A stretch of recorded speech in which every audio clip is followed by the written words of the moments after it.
आज एक गांव, शहर, गली गली, करिया करिया एक ही आवाज़ है, पाकिस्तान को बचाना है तो इमरान खान को लाना है। इसलिए नहीं कि शौकत बसरा पीटीआई से है। शौकत बसरा से 8 दिन पहले सुप्रीम कोर्ट से कागज़ बहाल होते हैं, पार्टी हमारी तोड़ दी जाती है, निशान ले लिया जाता है, खौफ, मुकदमात, इसके बावजूद क्या होता है? उन्होंने कहा बसरा वोट मंगन नहीं आना, वोट अमानत है, कैदी नंबर 804 दी। शौकत को 1 लाख वोट पड़ जाता है, अपनी गाड़ियाँ, अपना पेट्रोल, अपने वसाइल, और जब उनके पास वो भी नहीं होता, मुखालफों की गाड़ियाँ, मुखालफों के कैंप से पर्चियाँ, और अंदर जाके क्या कहते हैं वो, इय्याक नअबुदु व इय्याक नस्तईन। कुरान मजीद लेकर इलेक्शन कमीशन, सुप्रीम कोर्ट का सफ़र, सर कोई आपको एतमाद क्यों नहीं करने को तैयार?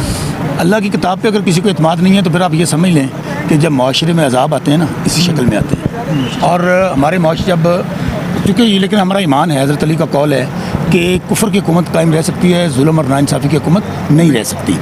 मैंने, जाहिर है एविडेंस के साथ, मैं खुद वकील हूँ, अदालतों में एविडेंस होती है, शहादत होती है, लेकिन जो कुछ अदालतों में हो रहा है, जो कुछ इलेक्शन कमीशन में हो रहा है, अब तो हद हो गई है। लोगों का इत्मीनान उठता जा रहा है। आप बैलेट पेपर पे ये देखें कि वोट शौकत बसरा को डालें, और निकले कहाँ से? साबिक जो डिक्टेटर आमर जनरल ज़ियाउल हक, उसका बरखुरदार एजाजुल हक, वो कहते हैं ना मर्दे मोमन मर्दे हक, वो कहता है कि मुझे एस्टेब्लिशमेंट ने जितवाया है, वो कहते हैं मैं एस्टेब्लिशमेंट का नुमाइंदा हूँ, मैं ओपनली बात करता हूँ। उसे कहें इलेक्शन कमीशन आ जाए, उसे कहें सुप्रीम कोर्ट आ जाए, उसे कहें कहीं पे भी मीडिया पे आ जाए। अब दूसरी बात देखिए, ये अब बात हमारे MNA MP बनने की नहीं है। पाकिस्तान का निज़ाम इस वक्त एक बनाना रिपब्लिक बन चुका है, सवालिया निशान उठ रहे हैं पूरे दुनिया के अंदर, और जिस तरह पे एक खिलवाड़ हो रहा है पाकिस्तान के साथ। देखिए, गुजारिश ये है, बलूचिस्तान में इंसर्जेंसी हो चुकी है, KP खड़ा हो चुका है, पंजाब ने अपना फैसला सुना दिया। पंजाब कभी इस्टेब्लिशमेंट के ख़िलाफ़ नहीं गया था, पंजाब अलल ऐलान कह रहा है, बगावत उतरा हुआ है। चूँकि इमरान खान पाकिस्तान है, फेडरेशन को 2 कुव्वतें बचा सकती हैं आज भी, फ़ौज और इमरान खान। और मैं यहाँ खड़ा होकर मेन प्रेस मीडिया कहता हूँ, मैं साउथ पंजाब के गांव का रहने वाला हूँ, साउथ पंजाब ज़िला बहावल नगर मेरा है। आज एक गांव, शहर, गली गली, करिया करिया एक ही आवाज़ है, पाकिस्तान को बचाना है तो इमरान खान को लाना है। इसलिए नहीं कि शौकत बसरा पीटीआई से है। शौकत बसरा से 8 दिन पहले सुप्रीम कोर्ट से कागज़ बहाल होते हैं, पार्टी हमारी तोड़ दी जाती है, निशान ले लिया जाता है, खौफ, मुकदमात, इसके बावजूद क्या होता है? उन्होंने कहा बसरा वोट मंगन नहीं आना, वोट अमानत है, कैदी नंबर 804 दी।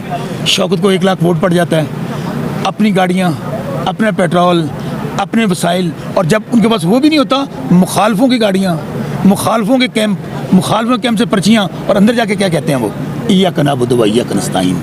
पाकिस्तान के पास एक लीडर है, और ये जितने बाकी लोग हैं ये सब लुट्टो और फुट्टो हैं। अभी भी मैं एस्टेब्लिशमेंट से कहता हूँ, ये आपको इस्तेमाल कर रहे हैं, ये पाकिस्तान की इंटेग्रिटी से खेल रहे हैं, ये आग से खेल रहे हैं पाकिस्तान की फेडरेशन। मैं फिर कह रहा हूँ, फेडरेशन को बचाना ज़रूरी है। इमरान खान को दीवार से लगाते लगाते अब पाकिस्तान को दीवार से लगा रहे हैं। पंजाबी के अंदर मैं पेंडू बंदा डुले बेरंदा कुछ नहीं बिगड़िया। इमरान खान से बात कीजिए, और अगर आप इमरान खान से बात करेंगे तो समझ लीजिए आप पाकिस्तान से बात कर रहे होंगे, पाकिस्तान के हर नौजवान से बात कर रहे होंगे। शौकत बसरा साहब किताब हमीद जो है वो लेकर फिर रहा है। सिर्फ एक सवाल, अगर ज़ाती है तो थोड़ा सा वो है, लेकिन यह है कि पाकिस्तान के आवाम के लिए बड़ा अच्छा होगा। कितना खर्चा किया आपने इलेक्शन कैंपेन पे? क्या बात की आपने? मैं कहूँगा अगर मैंने कुछ भी खर्च नहीं किया तो आप हैरान हो जाएंगे। इस और मेरे मुखालफों ने, अगर मैं कहूँ कि 25-25, 30-30 करोड़ रुपए से ज़्यादा खर्च किया हो, मैं इसीलिए सवाल कर रहा हूँ। सिर्फ मैं कह रहा हूँ, शौकत बसरा को लोगों ने वोट दिया, उसने कहा वोट अमानत है, कैदी नंबर 804 की। शौकत बसरा, तुम भी मर्द निकले हो, तुम भी गैरतमंद निकले हो, तुमने मुश्किल वक्त में खान की पीठ में छुरा नहीं घोंपा, तुम दूध पीने वाले नहीं हो, तुमने मुकदमे करवा लिए, घर तड़वा लिया। बात मेरी माओ बहनों बेटियों तक पहुँच गई। हमारे घर जो है ना, सारे कदीमा के घर बने हुए हैं, लेकिन मुझे फ़ख्र है कि मैं मीर जाफ़र और मीर सादिक नहीं निकला। मुझे फ़ख्र है मैं एजाजुल हक, जिसने पीठ पे छुरा घोंपा है। अच्छे वक्त में ये दूध पीने वाला मजनू है, इसलिए हमारी टिकटें लेकर भाग गया। जैसे ही मुश्किल वक्त आया, पतली गली से निकल गया। और अब क्या हुआ यार, 58,000 वोट एक बंदे क्यों हों? और मैं अल्ल ऐलान कह रहा हूँ कि मेरे 96,710 वोट है, मैं 40,000 वोटों से जीता हूँ। आप मुझे बताएं, आप इंसान आवाम को कीड़े मकोड़े समझते हैं? आप आवाम के मुँह पर थप्पड़ रसीद कर रहे हैं, और इतना शऊर लोगों में। ये जो मोबाइल है ना, ये इनकलाब है।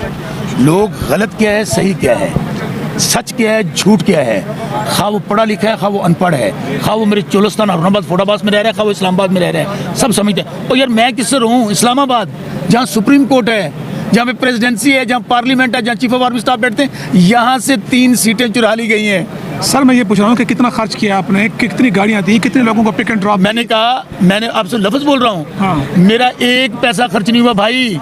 तमाम मैं अल ऐलान कहता हूँ, मेरा एक पैसा खर्च नहीं हुआ इलेक्शन पे। अच्छा, शौकत बसरा के दोस्तों ने, इमरान खान के चाहने वालों ने, नौजवानों ने, इमरान खान के टाइगर्स ने, उन्होंने अच्छा फ्लैक्स में लगाने नहीं देते थे, जलसा में करने नहीं देते थे। 8 दिन पहले कागज़ बहाल हुए हैं। उन्होंने कहा बसरा तू दहशत गर्द ने इंडिया का, तेनों कंपेन नहीं करने देनी, तेरे ते कर्फ्यू हुए। तो लोगों ने क्या कहा, उन्होंने कहा बसरा असी भी अगर हलाल दे हुए, अगर हम भी गैरतमंद हुए तो हम इमरान खान को वोट डालेंगे। शौकत बसरा, मेरा 60,000 आज़ाद वोट था लास्ट 2018 में, अब मेरा वोट कितना? 55,000 कुछ वोट थे मेरे 2018 में। आज़ाद हैसियत से मैं पीटीआई में आया था। तो मुझे बताएं भाई, अल्लाह से और बंदा क्या मांगता है? ये जो आज हमारा मैंडेट, शहबाज शरीफ चोरी का वज़ीर आज़म, मरियम बीबी चोरी की वज़ीर आला, नवाज शरीफ चोरी का लीडर, ये दूध चोरी के जो लीडर हैं जवान नहीं होंगे, इनको बता देंगे। अब पाकिस्तान की आवाम इनके पीछे पीछे हैं और ये लुटो और फुटो प्रोग्राम जो है ना, मालिक निमत, तेरा गवर्नर, तेरा अब्बा सदर, तेरी बेटी वज़ीर आला, तेरा बलूचिस्तान, तेरा परांजे, तेरा सरहद, ये बात नहीं चलने वाली।